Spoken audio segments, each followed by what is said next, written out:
Vamos então fazer a análise estrutural da terceira frase musical, da Buried by Time and Dust.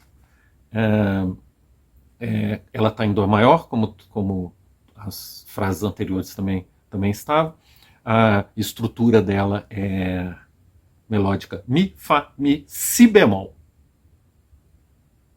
Essa estrutura repete 2 vezes e é seguida por uma estrutura que funciona mais ou menos como uma resposta a essa primeira, que a estrutura melódica dela é Mi, Fá, Mi, Dó, Sol, Dó, Sol. Essa última frase musical ela tem uma particularidade porque ela é uma melodia que eu diria assim, é uma melodia complexa, porque ela tem 2 pedaços, na verdade, né? Embora forme uma mesma frase musical, ela tem 2 pedaços. Tem esse primeiro que tem um bemol, né? Um bemol dissonante, repete 2 vezes, e depois vem como eu poderia dizer assim, uma resposta, um complemento dela, que é Mi, Fá, Mi, Dó, Sol, Dó, Sol. E é uma melodia essa consonante. Aliás, é muito consonante, claramente consonante.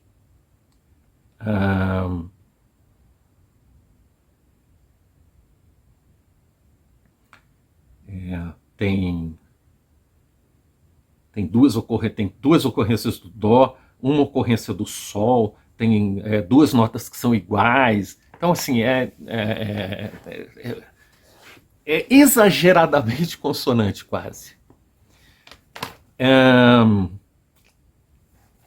E, bom, tá, tudo bem.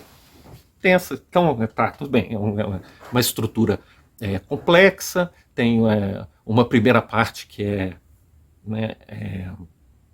que tem um si bemol e, portanto, tem uma dissonância lá não resolvida, e depois tem uma segunda parte, né? Essa primeira parte repete 2 vezes, e tem uma segunda parte que é muito parecida, né? O começo é igual, né? Mi, Fá, Mi. Os 3 primeiras notas são as mesmas. Então você vê que realmente assim, ela está respondendo diretamente à primeira. Eu quase que entreguei o que eu queria dizer no fim, como conclusão. Você percebe que o início dela é igual ao início da segunda parte, né? Eu estou dentro da terceira frase, vamos recapitular.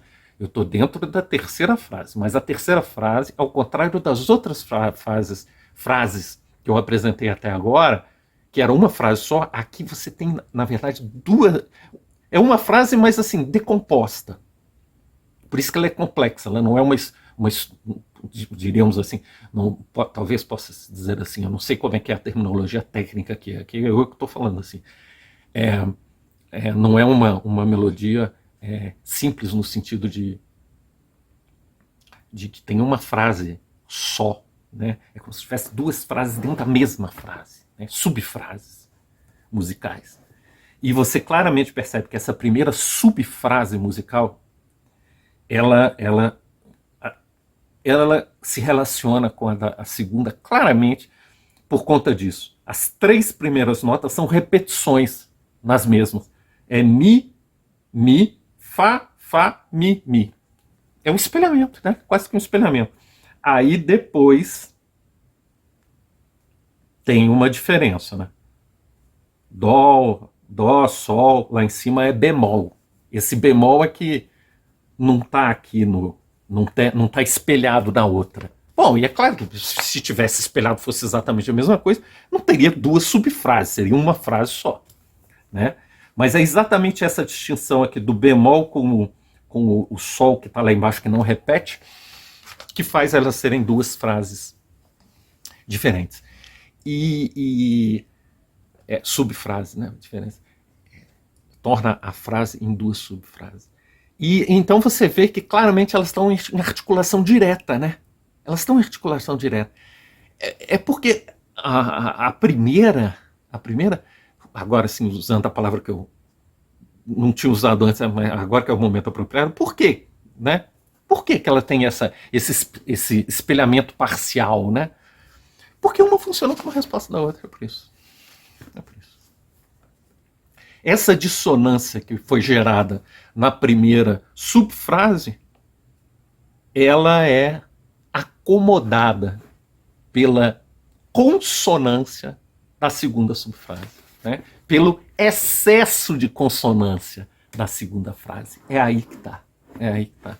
É assim que nessa frase se resolve a tensão melódica. E aqui eu vou fazer uma última observação. Terminou a análise estrutural, acabou.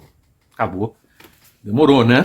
Mas terminou a análise estrutural. Eu vou terminar só com uma última observação estrutural, de caráter mais geral, sobre a música do Mayhem, sobre essa música inteira, não sobre uma frase ou outra, sobre o conjunto, né? Você percebe que no Mayhem, assim como no Dark Throne, eu já tinha falado isso sobre o Dark Throne, vou recuperar agora. Há uma tendência a resolver tensões melódicas ou harmônicas não dentro da própria frase em que a tensão foi criada. Ou a instabilidade foi criada. Tensão ou instabilidade. Foi criada. Não. Há uma tendência a resolver essa tensão criada numa determinada frase em outra frase. Ou seja, essa música do Dark Throne e essa música do Mayhem, elas exportam as tensões das frases para as frases seguintes.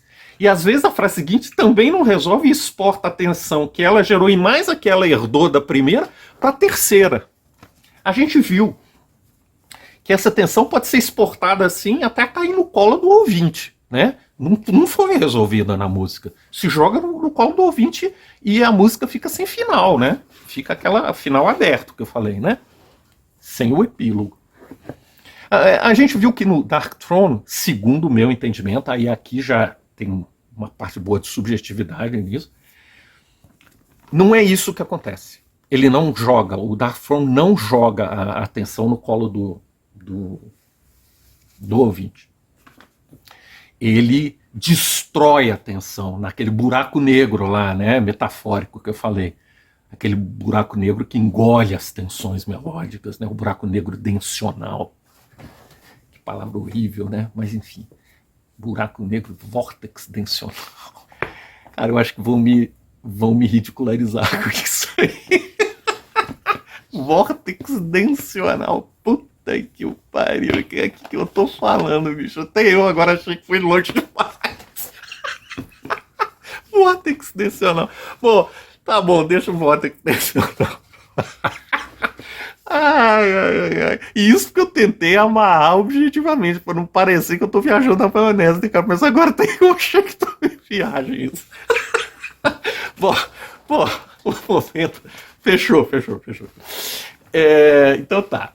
A gente viu que o Dark Throne lá, segundo essa minha interpretação criativa, ele resolve a tensão, as tensões lá todas no buraco negro lá. Tá bom. Então ele não joga no colo do ouvinte.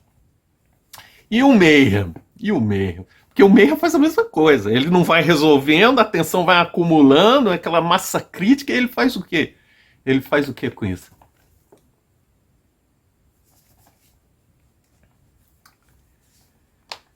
Pois é, cara. Ele resolve, na verdade. O Mayhem resolve. Ele resolve. Só que aí é que tá o detalhe. Porque aqui do Mayhem,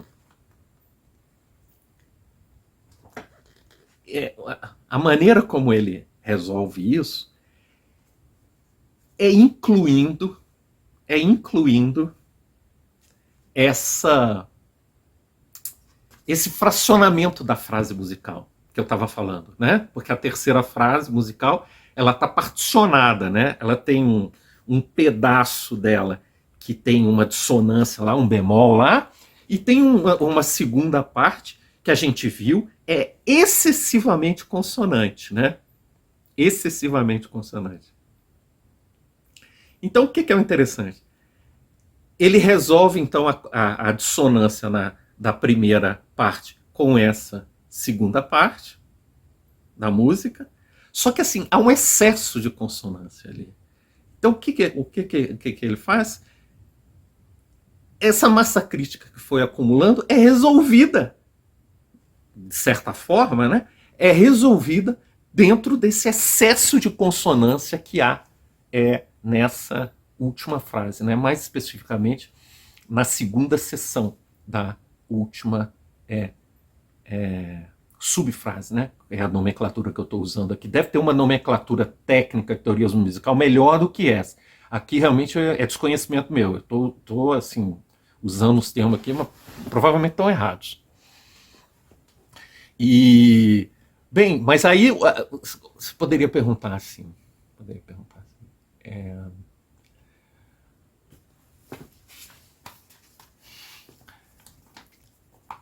por quê?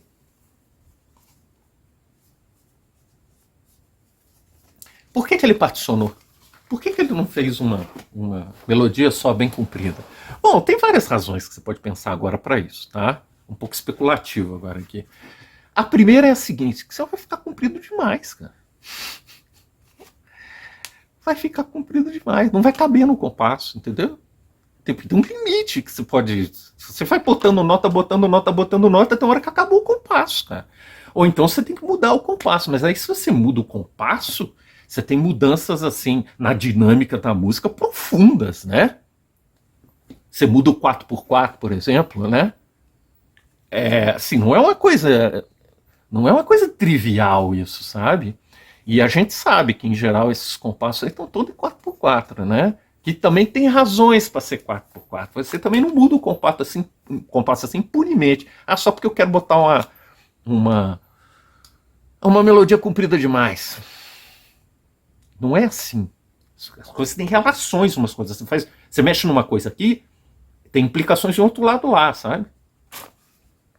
Então a primeira explicação que eu daria é isso, porque você não pode alterar o compasso. Então quebra no meio. Tá. Uma explicação mais estrutural. Uma outra coisa que você pode pensar também é que é o seguinte. Se você põe as consonâncias junto da dissonância, junto, na mesma frase mesmo,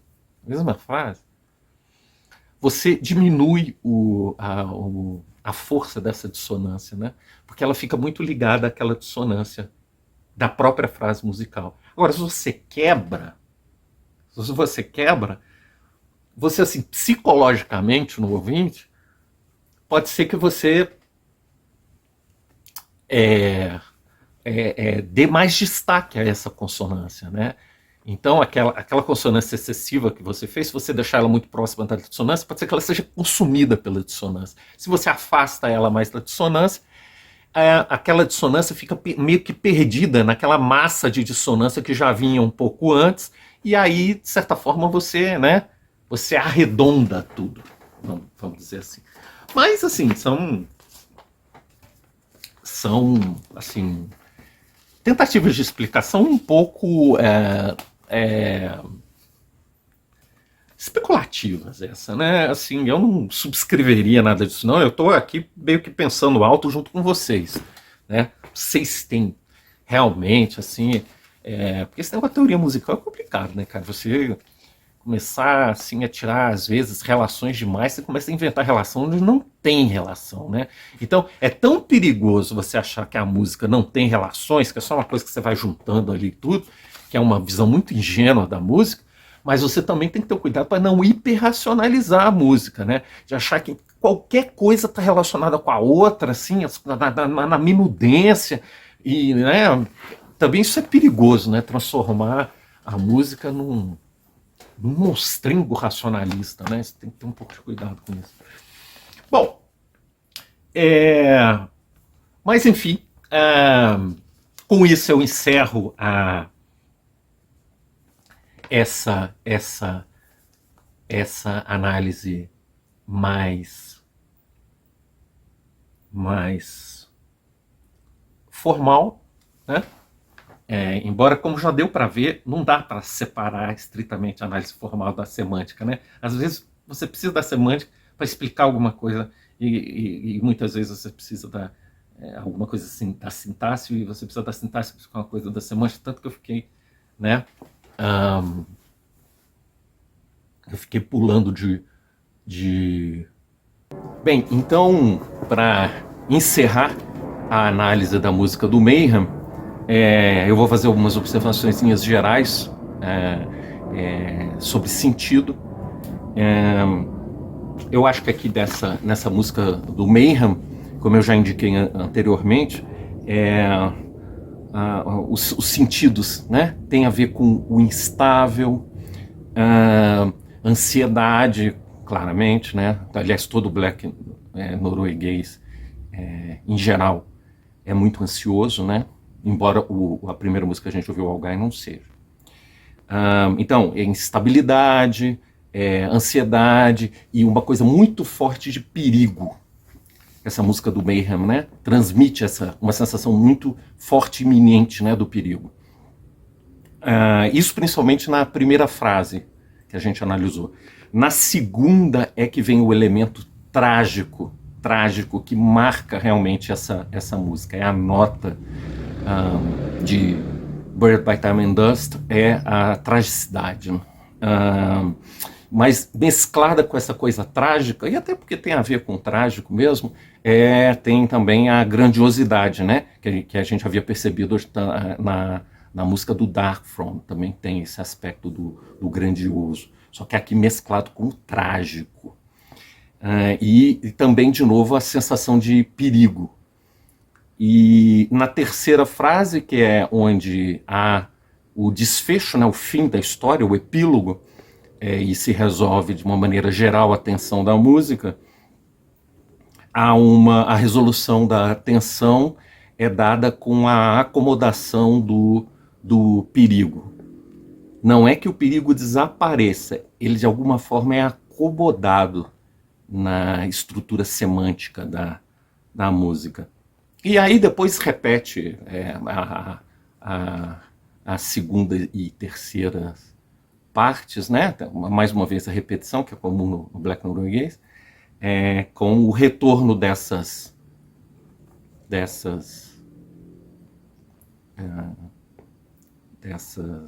sensações e sentidos, né? Ansiedade, perigo.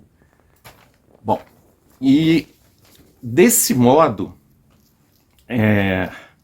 eu termino essa parte de uma análise mais propriamente semântica da música, e eu só vou terminar com uma nota sobre a temporalidade, da mesma forma que eu fiz com a análise do Algaion e do Darkthrone.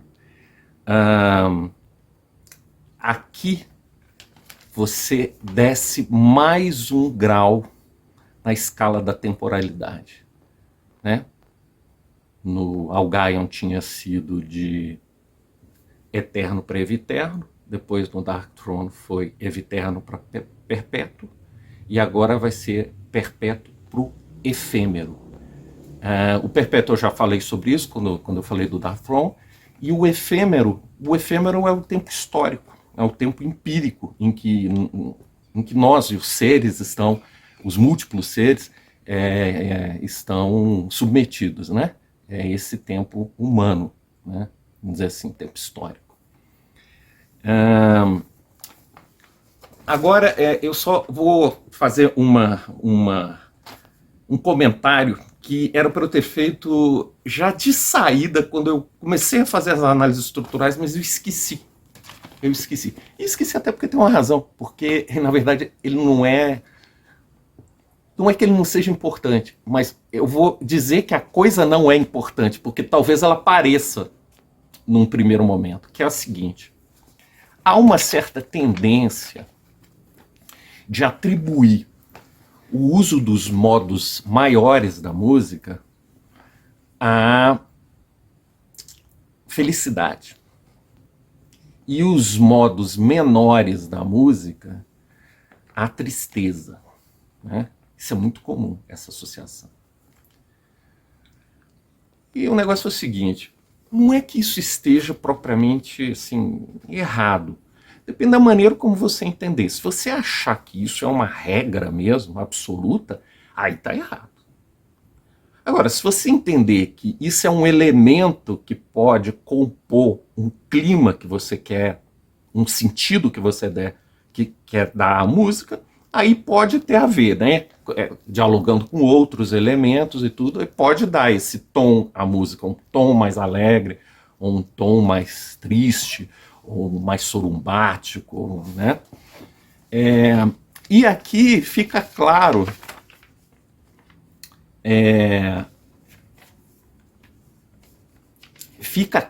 essa na análise que a gente fez dessa música, fica claro que isso não é uma regra absoluta, né? Por exemplo, porque no Algaion era Dó maior. O Algaion é feliz?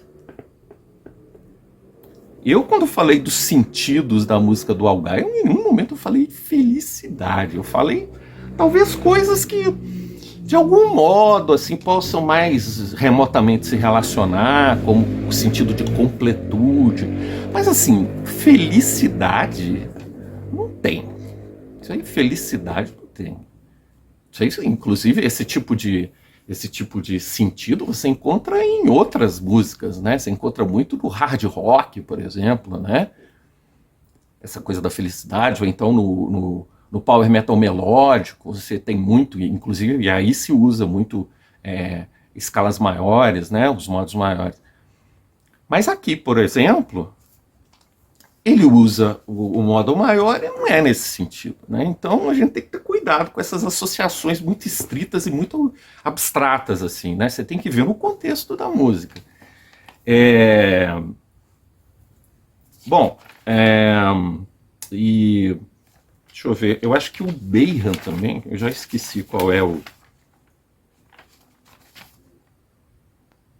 Ah, sim, ó, o Mayhem também. Aliás, olha só, o Mayhem e o Algaion, eles estão na mesma tonalidade. Mesma tonalidade. Dó maior. Formalmente, né?